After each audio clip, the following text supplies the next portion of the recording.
Graça e paz, irmãos e irmãs, que a graça e a bondade do Senhor esteja abençoando a sua vida e abençoando a sua casa. Estamos chegando ao final de mais uma semana da Páscoa, que começou na sexta-feira da Paixão. Ontem teve o sábado de Aleluia. Hoje, pela manhã, nós tivemos a celebração do culto da ressurreição, onde você pôde participar da ceia, ouvir a mensagem do Senhor. E agora, no finalzinho desse domingo, nós estamos encerrando esse momento da Semana da Páscoa.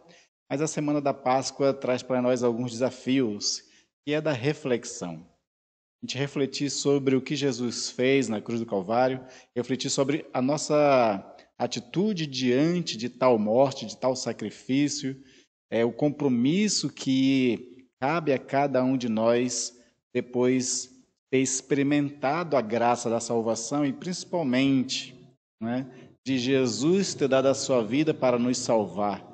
Só que, além da salvação, o Senhor também espera que nós venhamos a responder nessa salvação com atitudes de obediência e com a missão que Ele nos legou. Tanto que depois que Jesus ele ressurgiu dentre os mortos, encontrou com os discípulos, Ele vai desafiar Pedro a ter um comportamento, a ter atitudes, a ter um compromisso diante de tudo aquilo que Pedro viu e ouviu de Jesus e depois também da ressurreição de Jesus, dessa morte e ressurreição, então Jesus coloca para ele um grande desafio, um compromisso. E esse compromisso acontece justamente com uma pergunta que é intrigante. E a forma como nós respondemos a essa pergunta não tem que ser só com os lábios, com uma resposta verbal, mas tem que ser com a vida. Então, a pergunta que o Senhor faz a Pedro depois da ressurreição está registrada em João, capítulo 21, vou ler a partir do versículo 15. Depois de terem comido, perguntou Jesus a Simão Pedro: Simão, filho de João, ama-me mais do que estes outros? Ele respondeu: Sim, Senhor, tu sabes que eu te amo. Ele lhe disse: Apacenta os meus cordeiros. Tornou a perguntar-lhe pela segunda vez: Simão, filho de João, tu me amas? Ele lhe respondeu: Sim, Senhor, tu sabes que eu te amo. Disse-lhe Jesus: pastoreia as minhas ovelhas. Pela terceira vez, Jesus lhe perguntou: Simão, filho de João, tu me amas? Pedro entristeceu-se por ele lhe ter dito pela terceira vez: tu me amas? E ele respondeu: Senhor, tu sabes todas as coisas, tu sabes que eu te amo. Jesus lhe disse: apacenta as minhas ovelhas. Nós vamos depois meditar um pouco mais sobre essa pergunta de Jesus, a resposta de Pedro. Mas nesse momento, esse texto nos convoca a uma reflexão. E nessa reflexão sobre a obediência, se nós estamos vivendo uma vida que Jesus exige de nós, uma vida que venha a condizer com a vocação a qual nós fomos chamados, como Paulo fala em Efésios capítulo 4, versículo 1. Nós todos temos esse compromisso de responder ao mundo aquilo que Jesus fez em nós. E nós temos aquilo que convém aos santos. O que não convém aos santos e que nós praticamos é motivo de nós nos arrependermos e pedirmos perdão ao Senhor. E é o que nós vamos fazer agora. Pedir perdão pelos nossos pecados, pedir perdão pelas nossas ofensas que têm ofendido a santidade de Deus e que têm desobedecido o propósito e a missão que Ele tem e nos ordenou para este mundo. Vamos orar ao Senhor.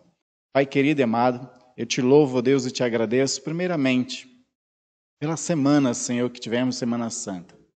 Uma semana de autorreflexão, onde igrejas no mundo inteiro, Senhor, mesmo com a pandemia, de alguma forma, sabe, estratégica, trabalhou, Senhor, os aspectos importantes da Semana Santa, a mensagem, fizeram muitas reflexões, algumas fizeram peças teatrais, para que nós possamos, ó Deus, através da mensagem, daquilo que Jesus fez na Semana da Paixão, venha a nos constranger, a responder de forma positiva, a responder de uma forma que te agrade, a responder de uma forma, Senhor, que cumpra um propósito neste mundo. Então nós te agradecemos pela Semana Santa, agradecemos pelo sacrifício de Jesus, agradecemos pelo teu presente em graça que foi nos ter dado Jesus Cristo. Muito obrigado, Senhor. Por outro lado, nós pedimos perdão, Senhor, se nós, diante de tal sacrifício, diante de tal amor, não respondemos como tu esperava. Perdoa-nos os nossos pecados, nos lava, nos purifica e nos transforma. Que teu Espírito nos conduza, Senhor, de uma forma, como Jesus disse a Nicodemos, que o vento sopra onde quer, não se sabe de onde vem nem para onde vai, mas são assim todos os nascidos do Espírito, os nascidos de Deus. Então que nós venhamos a nos mover neste mundo, pela força, pelo poder do Espírito Santo, para viver a vida, Senhor, que realmente condiz com a vocação dos santos. É em nome de Jesus que nós pedimos perdão. E é em nome de Jesus que nós te agradecemos também, porque sabemos que em Cristo Jesus, nosso advogado, fiel e justo, Ele nos perdoa os pecados, nos purifica de toda a nossa iniquidade. E assim, Senhor, com essa purificação das mãos e do coração, nós agora queremos também levantar as mãos santas em adoração a Ti, com corações gratos e puros diante de Ti. Recebe o nosso louvor, recebe a nossa gratidão e pedimos, ó Pai, que Tu abençoe-nos durante todo esse culto. Através das músicas venham falar no nosso coração e através da Tua palavra também. Assim pedimos em nome de Jesus e para a Tua glória, Senhor. Amém. Amém.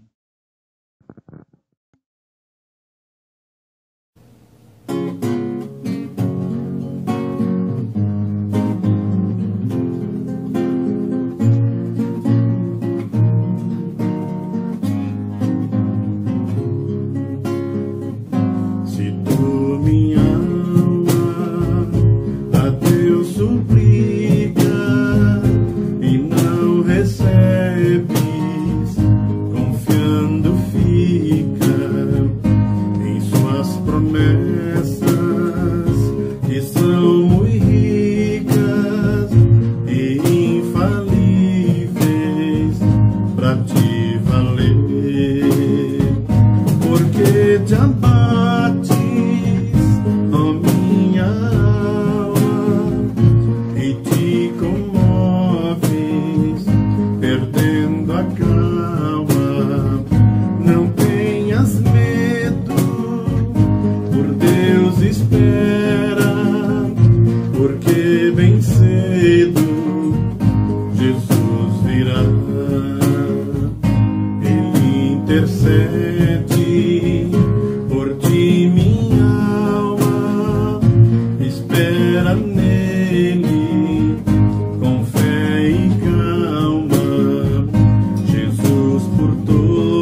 te abates, ó minha alma, e te comoves, perdendo a calma.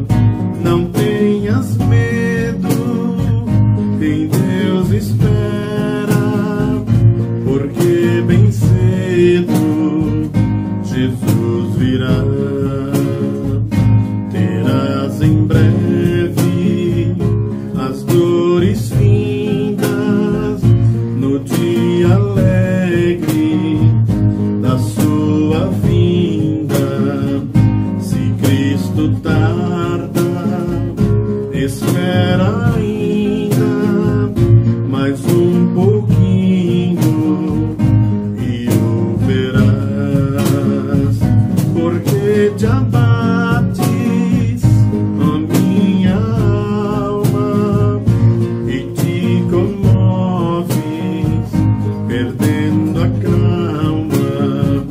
Não tenhas medo, em Deus espera, porque bem cedo Jesus virá.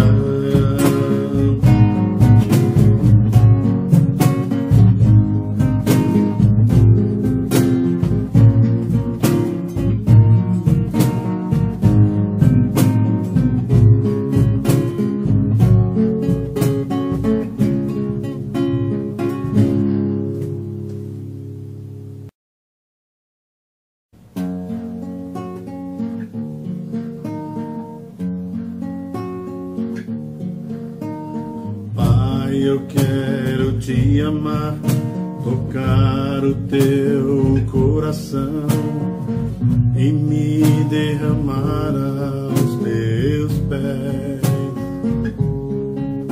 Mais perto quero estar, Senhor, e te adorar com tudo que eu sou e te render glória, aleluia.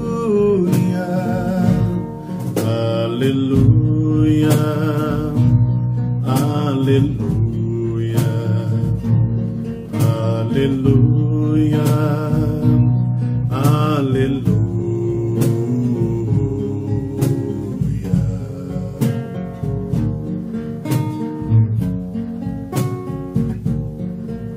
Quando lutas vierem me derrubar, firmado em ti eu estarei, pois tu és meu refúgio, ó Deus. E não importa onde estiver, no vale, no monte, adorarei. A ti eu canto glória, aleluia, aleluia, aleluia, aleluia, aleluia.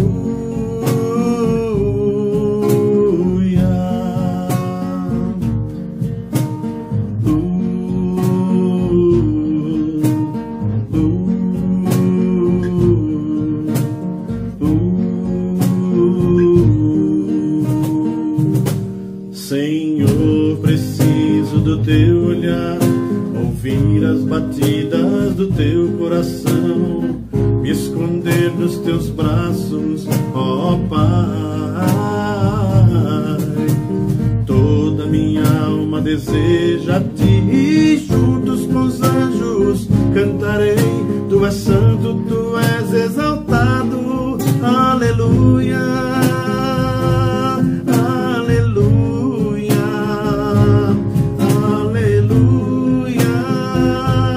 aleluia.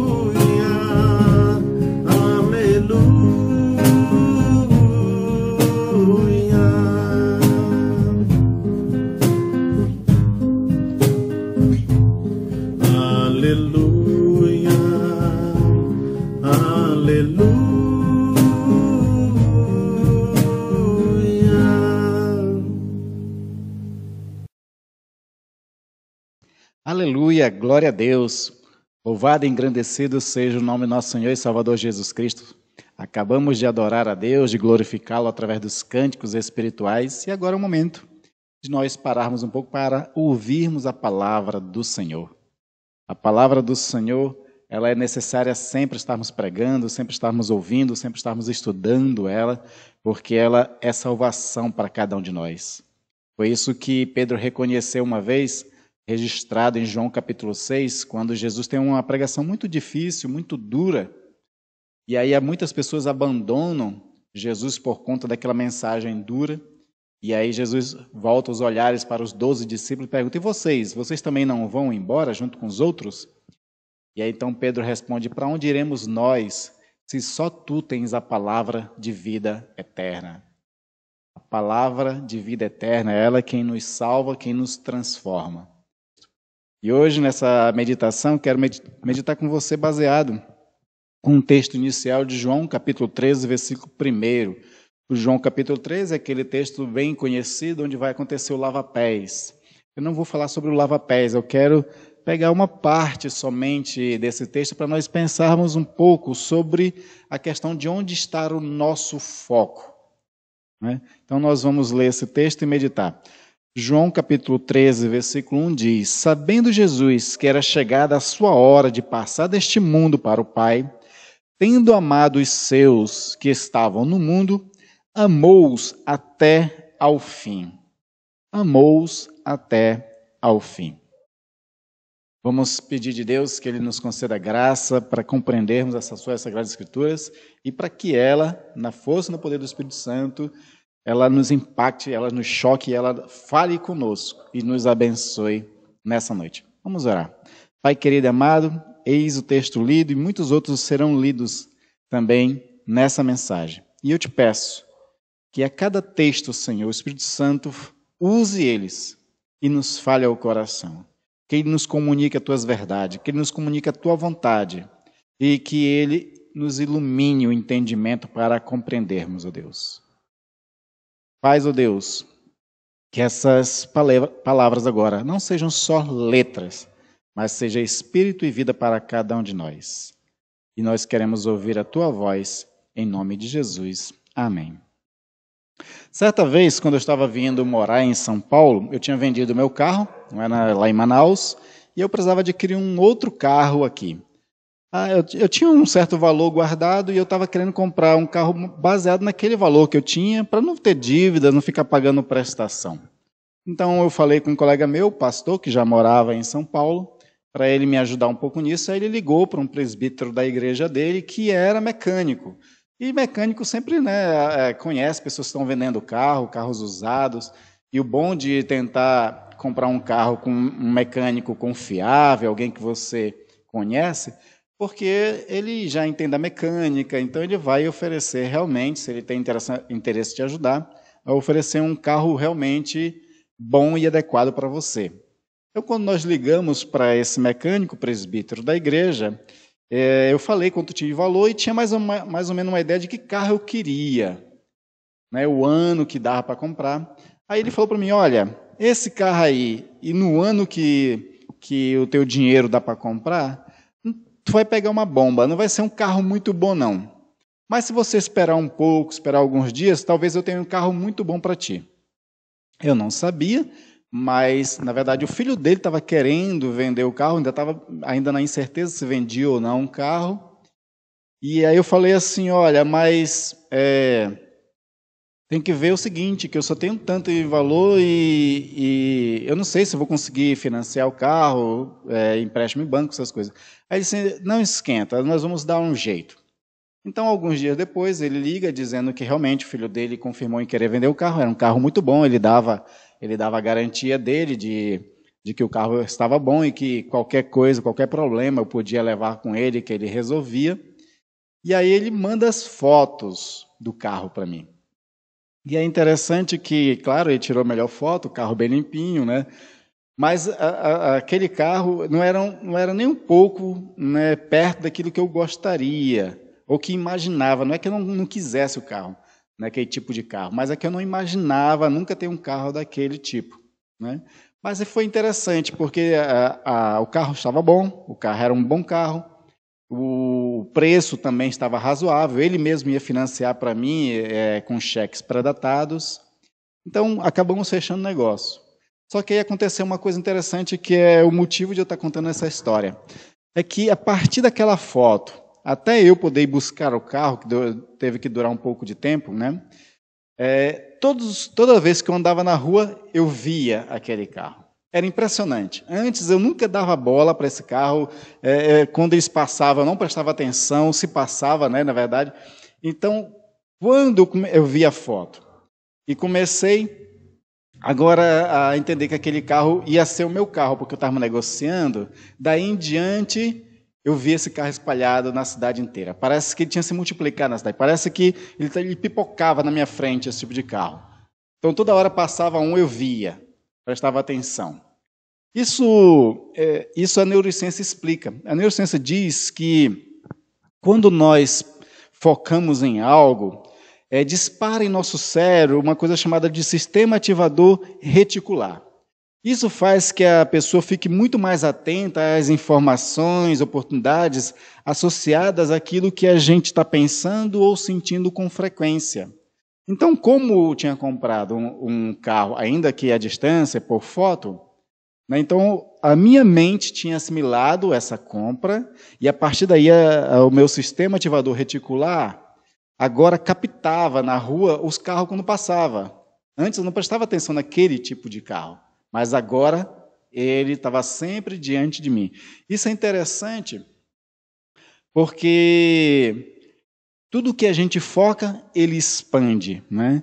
E seguindo essa mesma lógica, se você, por exemplo, pensa em coisas positivas, se você foca em coisas positivas, a tendência é você ver mais coisas nessa perspectiva mais otimista, mais positiva. Por outro lado, quando você também é uma pessoa que tem aspectos de pensamento um pouco mais negativo, tudo que você olha, você vê de forma negativa e até um pouco mais expandida. Sabe aquela história que dizem assim que é fazer tempestade em copo d'água? É porque a pessoa ela realmente faz com que o seu foco para aquelas coisas faz que ela ganhe uma grande relevância para você. E eu estou contando essa história por conta de um apóstolo, o apóstolo João. O texto que eu li, de 1 João capítulo 13, versículo 1, foi escrito por João, um apóstolo.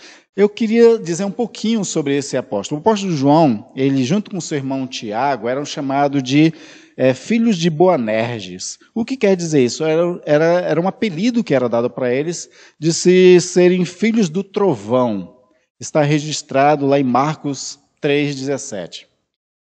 Porque eles tinham um temperamento muito intempestivos. Eles eram aquele tipo de galileus impetuosos. Eles tinham um alto zelo, só que um zelo não disciplinado e, algumas vezes, um zelo mal orientado. Tal é essa atitude comportamental que eles tinham de serem, filhos do trovão. Sabe aquelas pessoas que estouram, temperamentais? Era o apóstolo João. Então, nós vamos ver, por exemplo, um texto interessante lá de Lucas, capítulo 9, versículo 49 ao 50, que diz o seguinte: falou João e disse: Mestre, vimos certo homem que em teu nome expelia demônios, e lhe o proibamos, porque não segue conosco. Ou seja, João, ele era apóstolo de Jesus Cristo, e ele viu uma outra pessoa que não fazia parte dos 12 expelindo demônios em nome de Jesus, e ele foi lá e proibiu o homem. Ele foi lá e disse: olha, você não pode fazer isso, você não pertence a nós. Quem te deu autoridade para usar o nome de Jesus? E ele fez isso sem consultar Jesus. Depois ele traz só um relatório para Jesus. E aí Jesus responde da seguinte forma para ele, né? Não proibais, pois quem não é contra vós outros, é por vós.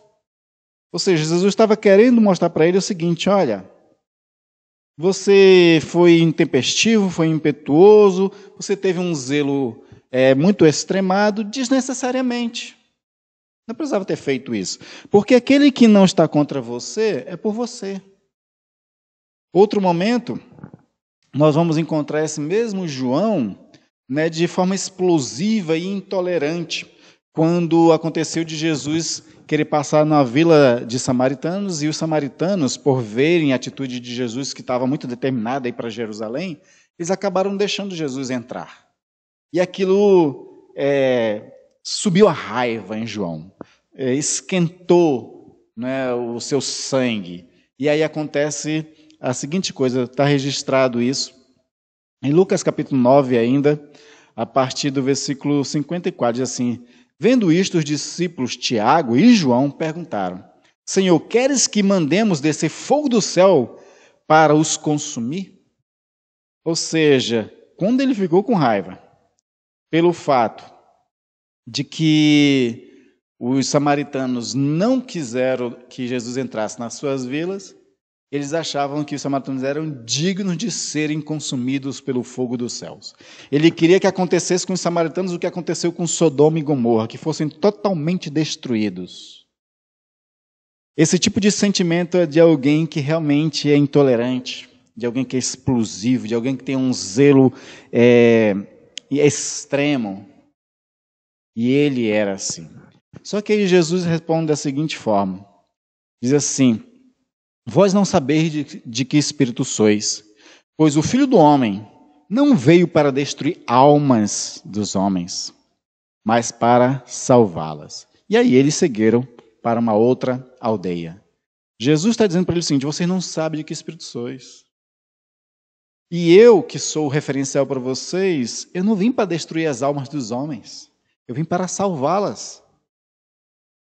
Então, você percebe a diferença entre João, esse recém-discípulo de Jesus, que está caminhando com Jesus, que está aprendendo com Jesus, né? Ele disparata, ele é totalmente diferente de Jesus. Mas ainda tinha uma outra característica também de João, que ele era uma pessoa ambiciosa e egoísta. Não uma vez, mas várias vezes aconteceu de eles fazer a seguinte coisa.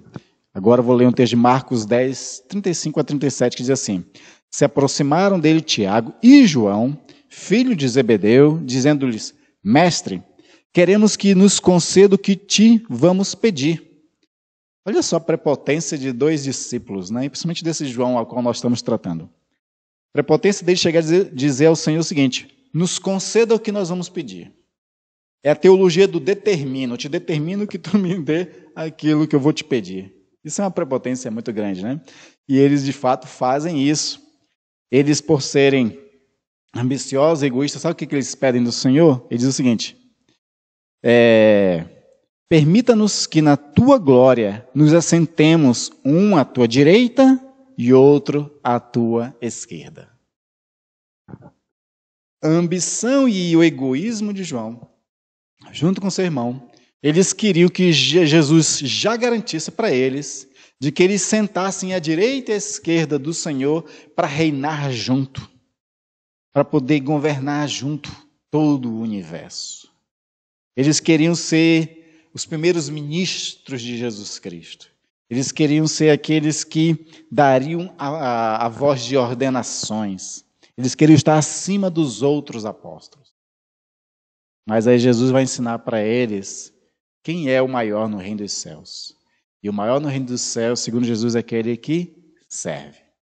Mas esse apóstolo, que é chamado de filho do trovão, que é explosivo, que é intolerante, que é impetuoso, que é intempestivo, zeloso ao extremo, esse discípulo ele começa a caminhar com Jesus.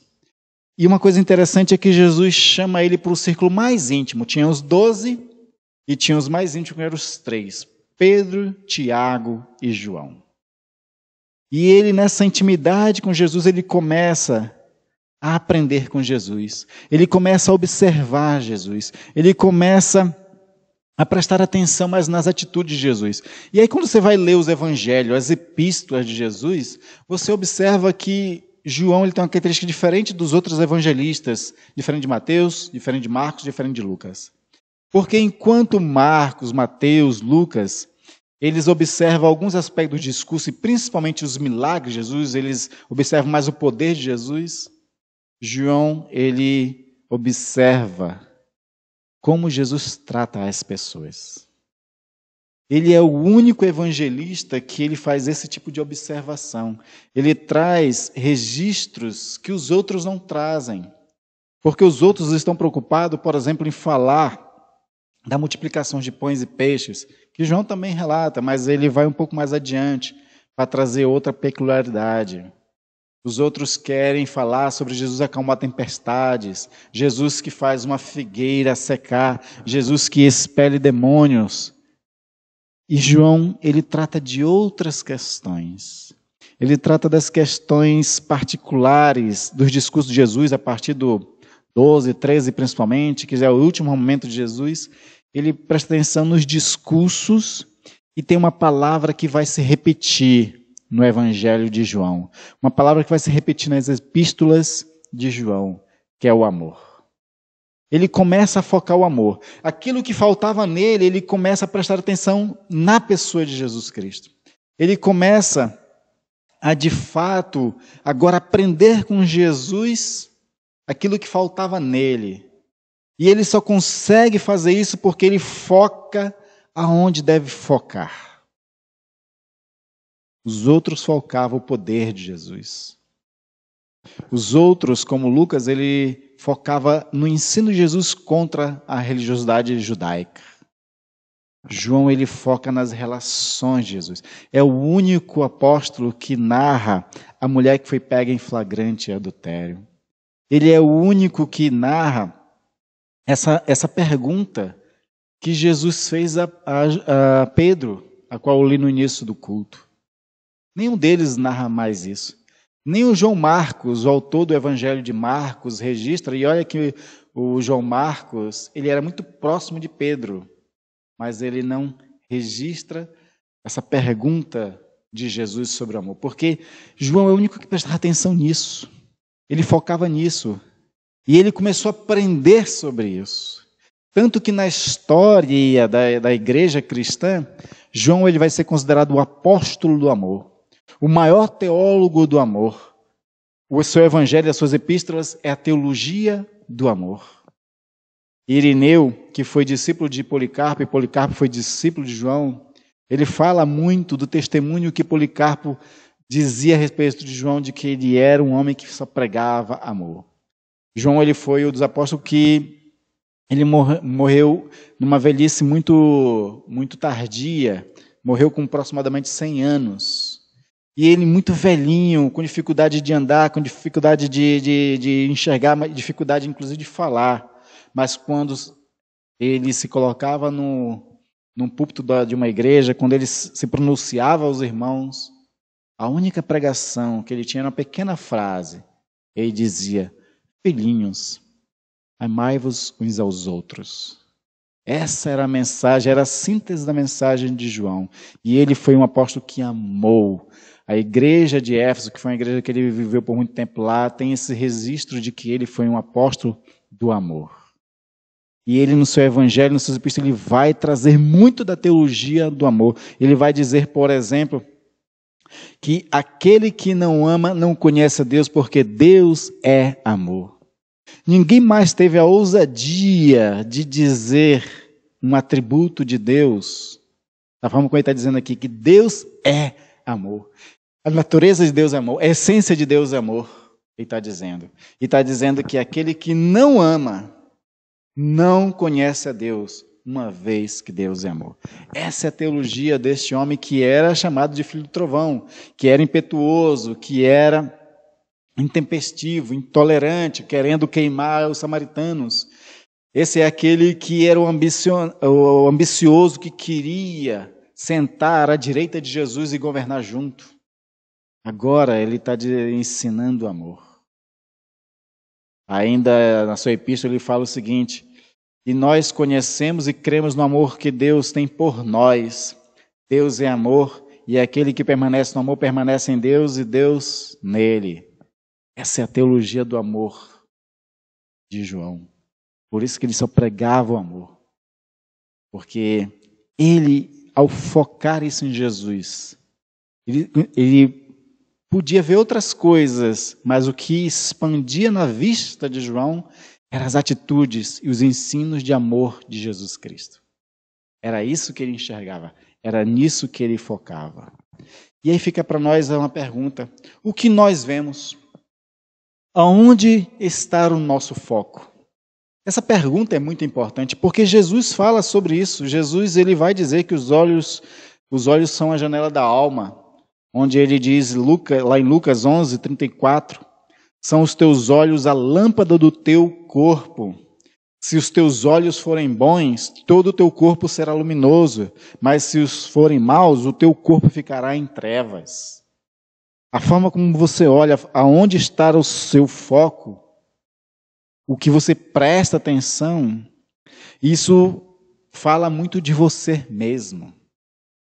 Em outro momento, Jesus fala lá em Mateus 6:21, que onde está o nosso tesouro, aí estará também o nosso coração. Para onde focam nossos olhos, é aí onde está o nosso coração. Quais são as coisas que a gente gosta de ver? Quais são as coisas que a gente presta mais atenção? Para onde nós levamos nossos olhos? Porque os nossos olhos são cobiçosos. É isso que, inclusive, o próprio apóstolo João fala na sua epístola, né? A cobiça dos olhos. Então, quando nossos olhos cobiçam certas coisas, é aí que está o nosso coração. Então, nossos olhos, eles podem cobiçar coisas boas, como o próprio João, que cobiçava o amor. Então, os olhos deles focavam para o amor. Aonde está focado os nossos olhos? Jesus, ele espera que nós venhamos a focar também o amor. Quando Jesus faz a pergunta para Pedro, Pedro, tu me amas? Pergunta 3 vezes, é porque ele queria que Pedro focasse nisso. E a resposta de Pedro era, sim, Senhor, eu te amo. E aí Jesus dizia aqui, então, apacenta minhas ovelhas. Essa pergunta é importante para Pedro, porque Pedro vai ser o líder dos 12. Se ele vai ser o líder dos 12, então ele tem que estar focando na coisa certa. Ele não pode deixar que a liderança, ele não pode deixar que o poder do alto que vai ser derramado sobre ele, ele não pode deixar que o status que ele vai ter destoe daquilo que deve focar realmente. Então, Pedro, se tu me ama, apacenta as minhas ovelhas. E é isso que é o que eu estava querendo falar lá no início do culto. A ideia de nós respondermos à morte e ressurreição de Jesus de uma forma que é esperada por Jesus. Ele, na ressurreição, ele pergunta de Pedro, porque diz, Pedro, a minha morte e a minha ressurreição exige de você que você me ame. E a forma como você vai demonstrar amor para comigo é apacentando os meus cordeirinhos. E quem apacenta tem que amar. Quem apacenta tem que tolerar. Quem apacenta tem que respeitar. Quem apacenta tem que cuidar. Porque o próprio Jesus fez isso. Gente, esses discípulos passaram 3 anos e meio com Jesus. E Jesus teve que suportar, tolerar, perdoar e purificar esses homens por 3 anos e meio. Esses homens não eram fáceis. E cada um tinha um erro específico, cada um tinha uma característica diferente uma da outra e que não era boa. Pedro tinha as falhas dele, João, que eu estou narrando aqui, tinha as falhas dele. Tinha o Judas Iscariotes. Tinha vários, eram 12, e eram 12 pessoas com personalidades bem diferentes umas das outras. E, no entanto, Jesus apacentou eles, pastoreou eles, cuidou deles. Teve que tolerá-los, suportá-los. E era isso que Jesus queria agora de Pedro. É isso que Jesus quer de cada um de nós. E a única forma de nós conseguirmos fazer isso é se numa das coisas que a gente foca nas nossas vidas for o amor. Porque sem amor a gente não consegue tolerar samaritanos. Sem amor nós não conseguimos deixar de ser ambiciosos e egoístas. Sem amor a gente vai continuar sendo impetuoso, intempestivo. Sem amor, nós não conseguimos isso. Então, nós temos que focar no amor. E aí, uma proposta que eu coloco para você é de você exercer uma hermenêutica do amor. O que quer dizer hermenêutica? Hermenêutica é aquela nossa capacidade de interpretar as coisas. que tem a ver com a forma como nós olhamos as coisas. Se nós olhamos as coisas de forma raivosa, preconceituosa, intolerante, então qualquer ação que os outros fizerem, nós não vamos ter amor para com elas. Nós vamos justificar a nossa raiva, o nosso desrespeito, não é? A nossa forma de tratá-las mal. Por outro lado, se nós exercemos uma hermenêutica do amor, de interpretar as coisas a partir do amor, mesmo que a pessoa tenha erros, nós vamos amá-las e vamos ter uma resposta de amor para com elas, como Jesus teve com a mulher pega em flagrante adultério. Aquela mulher, existia sobre ela uma lei. E Jesus, como sendo o único homem ali que tinha uma vida sem pecado, ele podia cumprir a lei mosaica de atirar a pedra e matar a mulher. Mas Jesus, ele não faz isso. Jesus, ele, sabendo que aquela mulher está errada, ele resolve interpretar toda a coisa através do amor. E quando interpretamos através do amor, a atitude de resposta vai ser de dar oportunidade ao perdão, de dar oportunidade a uma reconciliação, a um conserto, a ganhar a pessoa. E já dizia o provérbio que aquele que ganha a alma sábio é. E ganhar nesse sentido de tirar a pessoa do erro e trazê-la para aquilo que nós, à luz do Evangelho, consideramos como correto. Então é isso que Jesus espera de nós. Ele espera que a sua morte e ressurreição faça com que nós tenhamos um olhar diferente, que nosso foco seja no amor, como o foco dele foi no amor para conosco.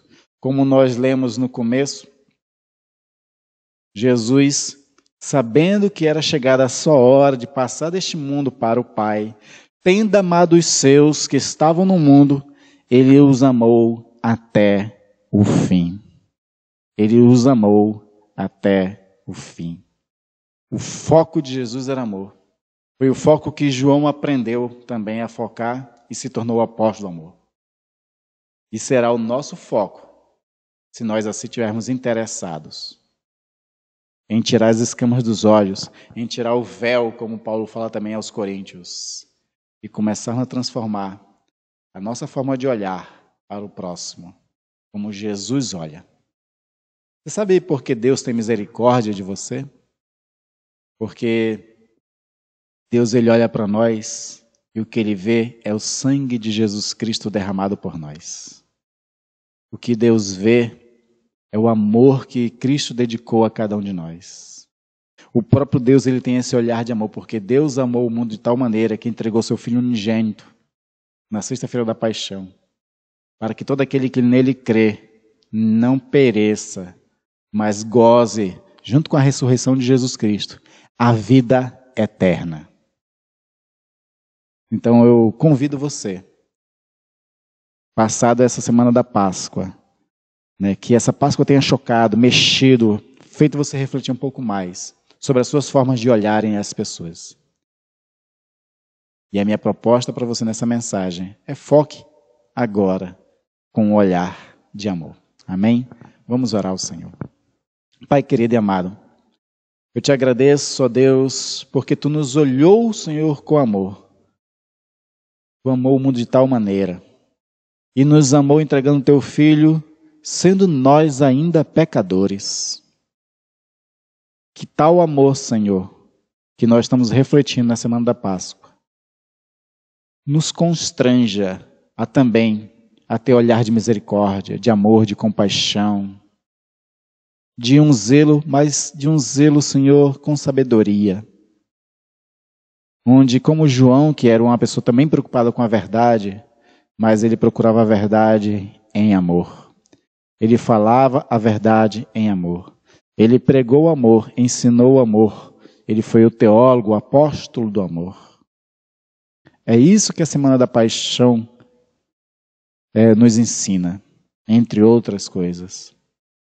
E que nós aprendamos disso, Senhor. E que não seja só nessa Semana da Paixão, mas que nosso coração fique focado no amor, nossos olhos fiquem focados no amor durante todo o ano, Senhor. Que não seja momentâneo, que não seja efêmero, que não tenha prazo de validade, mas que o nosso amor, Senhor, seja constante. A nossa forma de olhar o próximo seja com amor constantemente. E isso regule as nossas emoções, regule os nossos temperamentos, regule os nossos comportamentos. Em nome de Jesus que eu te peço que o Espírito Santo faça isso, uma vez que ele foi derramado em nossos corações, quando tu, Senhor, derramou o Espírito em nós, e foi também com muito amor que tu fizeste isso. Nós te pedimos isso, ó Pai. Pai Santo, ainda vivemos em meio à pandemia. Os números só têm aumentado, Senhor. E nós te pedimos, dia por dia, que tu venha intervir nessa nação. Que tu venha fazer, Senhor, com que essa pandemia cesse. Eu não sei, Senhor, até quando vai essa pandemia. Mas um outro pedido que eu faço, Senhor, que suplico, usando da misericórdia de Jesus Cristo e do teu próprio amor, guarda o teu povo, vela pelos teus, protege os teus, Senhor, em nome de Jesus. E abençoa, Senhor, para que a vacina chegue logo a todos os teus e ao Brasil inteiro, Senhor. Em nome de Jesus. Que as políticas públicas de compra de vacinas consigam ter êxitos e consiga comprar quantidades e chegue essas vacinas o quanto antes para vacinar o teu povo. Porque muitas pessoas, ó Deus, têm vivido os momentos difíceis, de ansiedade, de depressão, e também muitas outras estão vivendo com problemas financeiros que agora a tendência é só se agravar, Senhor. Então ajuda-nos, ajuda o teu povo, ajuda esse país, ó Pai, em nome de Jesus. Também cuida da saúde de cada um, Senhor. Aqueles outros irmãos que têm outros tipos de dificuldades na área da saúde, outras enfermidades, cura elas, Pai. Com o teu poder curador, com o teu toque de médico, em nome de Jesus. Dá vitória ao teu povo nessa semana que se inicia, prospera o trabalho e a obra das mãos de cada um, Pai, em nome de Jesus. Abençoa as famílias, que as famílias, ó Deus, consigam viver, Senhor, cada vez de forma mais harmônica, amorosa, pacífica, auxiliadora de um para com os outros. Abençoa esta igreja, Senhor. Obrigado pela vida dos meus irmãos e irmãs. Obrigado pela vinda daqueles novos que estão se aproximando, Senhor. E eu te peço a tua bênção sobre eles também, ó Pai, em nome de Jesus. E fica conosco, Senhor. Sê o nosso auxílio, sê o nosso cuidador, em nome de Jesus. Recebam a bênção, amados. Que a graça do nosso Senhor Jesus Cristo, o amor de Deus e as consolações do Espírito Santo vá diante de vós, seja a vossa força, seja a vossa alegria, seja aquilo que te sustenta, desde agora e até a vinda de Cristo Jesus, nosso Senhor e Salvador. Amém. Amém. Que Deus abençoe a sua vida, abençoe a sua semana e não deixe de, nessa semana, focar mais numa relação de amor, de olhar para as pessoas com um olhar mais amoroso. E Deus os abençoará. Amém?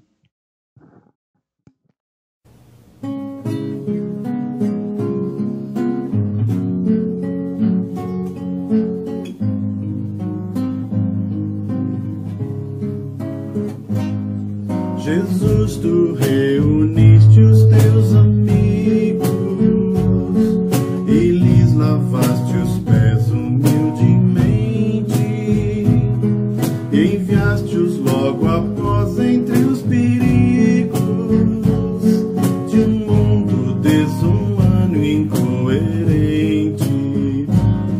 Também pediste que este teu exemplo